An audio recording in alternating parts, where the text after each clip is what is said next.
정규직, 비정규직 조합원 여러분 반갑습니다. 노동자 방송 진행의 아나운서 김세영입니다. 박근혜 정권이 철도 민영화에 이어 의료 민영화를 밀어붙이기식으로 추진하고 있는데요. 의사들조차도 반대하고 있는 민영화의 주 핵심은 원격 진료라 할 수 있습니다. 거동이 불편하고 산간 벽지에 거주하는 이들에게 의료 혜택을 주자는 내용인데요.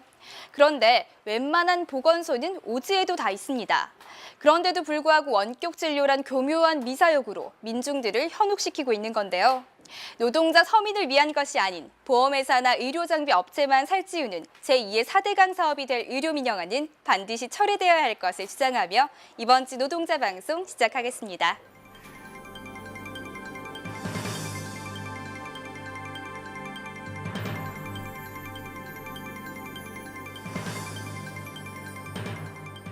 지난 10일 불법 파견 특별교섭 경과 보고가 지부 대회의실에서 있었습니다. 17일 국공립 효문 어린이집 개원식이 연암초등학교 분교내에서 개최되었습니다.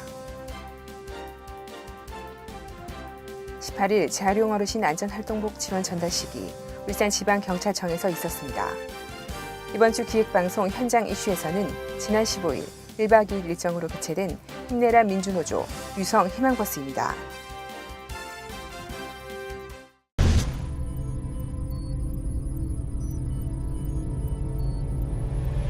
지난 10일 불법 파견 특별교섭 경과 보고가 지부 대회의실에서 있었습니다. 이 자리엔 이경훈 지부장을 비롯한 임원과 학대운영위원 등이 참석하여 4대에 이어 5대 때까지 진행된 경과를 최균식 연대강화실장의 보고로 진행되었습니다. 3월 4일까지 진행된 경과는 다음과 같습니다. 첫 번째 주체인 지부는 언제라도 3비지회의 의견을 존중하며 중재자로서의 역할을 다할 준비가 되었다 밝혔고, 두 번째 주체인 아산과 전주 비지회는 교섭 재개에 동의했지만 울산 비지회는 교섭에 응하지 않을 것이라 했습니다. 한편 세 번째 주체인 금속노조에서는 3비지회와 소통하여 의견을 모아 향후 회의 일정을 잡을 예정입니다. 지부는 불법 파견 교섭이 원활히 진행될 수 있게 최선의 노력을 기울일 것입니다. 지난 17일 국공립 효문 어린이집 개원식이 연암초등학교 분교에서 개최되었습니다. 이 자리에는 황기태 대외협력실장을 비롯한 박창욱 총무실장, 윤종호 북구청장 등이 참석하여 농소 어린이집 원생의 식전 행사와 감사패 전달식, 현판 제막식으로 진행되었습니다. 북구 지역 맞벌이 노동자의 육아 문제 해소에 기여하고 사회공헌 사업의 일환으로 이뤄진 본 사업은 걱정 없이 아이를 낳고 키우는 환경 조성에 작은 보탬이 될 것입니다. 지난 18일 재활용 어르신 안전활동복 지원 전달식이 울산지방경찰청에서 있었습니다. 이경훈 지부장을 비롯한 윤갑한 사장과 울산경찰청장 등이 참석하여 인사말과 안전활동복 340벌이 전달되었습니다. 재활용 자원을 수집해 생계를 이어가는 어르신들의 직업 특성상 교통사고의 위험에 항시 노출돼 있습니다. 최근 10년간 사망자만 10명에 이르고 있는 환경에 놓인 어르신들의 안전을 돕고자 사회공헌 사업의 일환으로 밝고 눈에 잘 띄는 색상의 아웃도어 의류에 야광띠를 부착하여 전달하게 된 것입니다. 현대차 지부 영상미디어실에서 기획 제작하는 로드 다큐멘터리에 조합원의 참여를 기다리고 있습니다. 다양한 연령층의 조합원과 함께 여행을 떠나며 우리 조합원들의 생각과 이야기를 함께 고민하고 그 해답을 찾는 것으로 진행될 예정입니다. 신입 조합원 2명, 장기 근속 조합원 1명, 여성 조합원 1명, 그리고 40대 후반인 조합원 1명 등 총 5명으로 구성될 예정입니다. 다큐멘터리 출연과 진지한 이야기 제작에 조합원 여러분들의 많은 관심과 참여 부탁드립니다. 출연 문의는 영상미디어실 5296번으로 하시면 됩니다.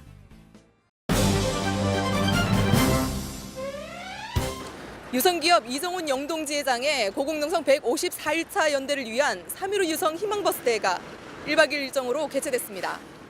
154대 희망버스는 유성기업 충북 영동공장과 옥천 인근 광고탑 농성장, 아산공장 등을 찾아가 집회를 열고 민주노조 사수를 위한 결의를 다졌습니다.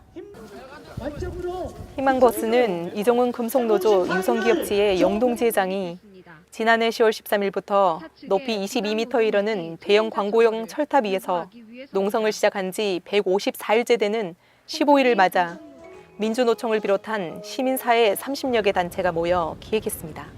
2011년 10월 그해 3월 발생했던 파업 당시의 쟁의 행위를 문제 삼아 총 27명의 금속노조 소속 조합원들을 해고했습니다. 이들은 파업 당시 야간 근무 없는 주간 연속 2교대제를 요구했습니다. 연봉 7천만 원 받는 근로자들의 불법 파업이라는 이명박 대통령의 발언으로 화제가 됐던 사업장입니다. 실적 호소합니다. 저희는 절대 7천만 원짜리 기종 노동자가 아닙니다. 그리고 저는 유성 사장한테 상당히 실망했습니다. 상대 화합하면서 같이 가족처럼 살아보자. 노조는 2009년 노사가 합의했던 심야 노동 폐지와 주간 연속 2교대제를 사측이 계속 미루게 되자 2011년 파업에 돌입하게 됩니다. 그러자 사측은 공장을 폐쇄하고 용력을 투입해 폭력으로 노조를 진압했고 노조원에 대한 수배와 구속, 손해배상 청구와 징계, 복수노조를 이용한 노노 간 갈등 등이 이어지게 됐습니다. 그때 당시에 진짜 용역들 이용해가지고 쇠파이프 들고 대포처럼 밀고 소화기 집어 던져가지고 두개골에 함몰되고 광대뼈 함몰되고 이 사람들 처벌 하나도 안 됐어요. 노동자들만 다 구속되고 처벌 다 받고 지금도 벌금 나오고 있습니다. 저한테. 체계각상에 해고를 함에 있어서는 징계위원 3분의 2 이상의 동의를 받아야 되는 규정이 있습니다. 근데 이 규정 자체를 위반한 채 노조 측 징계위원들을 모두 퇴장시킨 다음에 해고를 시킨 게 문제라고 봤던 것이고, 또 한 가지는 이제 해고자들뿐만 아니라 일반 조합원들의 징계가 전체적으로 봤을 때 당시 어용노조 조합원들은 단 2명만을 징계를 하고 유성 지회에 소개했던 금속노조 조합원들은 270여 명 전원을 다 징계를 하는 게 노동조합 법상의 금속노동조합원들에 대한 불이익 취급이자 그리고 금속노조에 대한 지배 개입이다. 사측은 이에 불복해 행정소송을 제기했지만 1심과 2심에서 모두 패소했습니다. 2년 만에 27명의 해고자를 전원 복직시켰는데요. 최근 사측은 복귀한 27명 중 11명을 다시 해고하고 13명은 출근을 정지시켰습니다. 이에 이정훈 지회장은 해고자 복직, 유시영 사장 구속과 공장장 퇴진 등을 요구하며 광고탑에 오르게 됐습니다. 유성 희망버스의 제안자인 백기환 선생은 이곳에 모인 양심들이 신자유주의 독점 자본과 싸우는 희망이라며 희망버스 참가자들을 격려했고, 지회장의 부인인 한영희 씨는 민주노조를 위해 청춘을 바친 남편이 하는 일은 옳다고 생각하며 유성기업의 노조 파괴 만행 등 그동안 겪은 어려움을 설명하며 눈물을 흘렸습니다. 옥천 광고탑 고공농성장을 찾은 희망버스 참가자들은 힘내라 이정훈, 힘내라 민주노조라는 이름으로 집회를 열어 지회장을 응원했습니다. 이 지회장은 광고탑 위에서 희망버스 참가자들에게 그득 감사 인사를 건네며 불법적인 유성자본에 대한 특금 실시와 유시영 사장 구속, 양 공장장의 퇴진 등 3가지 요구 사안이 관철될 때까지 투쟁을 멈추지 않겠다고 밝혔습니다. 옥천 고공농성장 결의대회가 끝난 후 희망버스 참가자들은 유성기업 본사가 있는 충남 아산공장으로 향했습니다. 충남지방경찰청은 유성희망버스에 대비해 44개 중대와 3,300여 명의 경찰 병력을 배치했습니다. 희망버스 참가자들의 도로 점거 등 불법 행위를 막기 위해서라는 이유를 댔지만 정작 과잉 투입된 경찰 차량이 도로를 점거해 참가자들과 통행자들의 불편과 위험을 유발하고 있다는 원성을 들었습니다.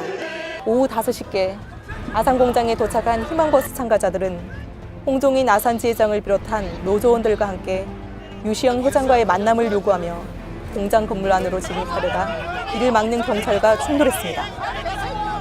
이들은 합법적인 노조 사무실 출입을 보장하라고 외치며 경찰 병력과 밀고 당기기를 계속했지만 경찰은 체류액을 뿌리고 방패를 동원해 이들을 공장 밖으로 밀어냈습니다.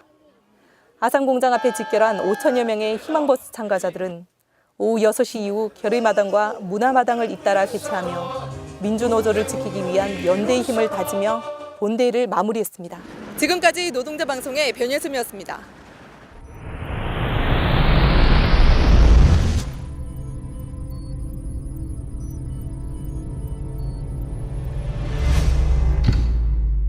지난 지난 대선을 통해 정권의 나팔수 역할을 톡톡히 한 종편으로 정부가 다시 한번 재미를 보려나 봅니다.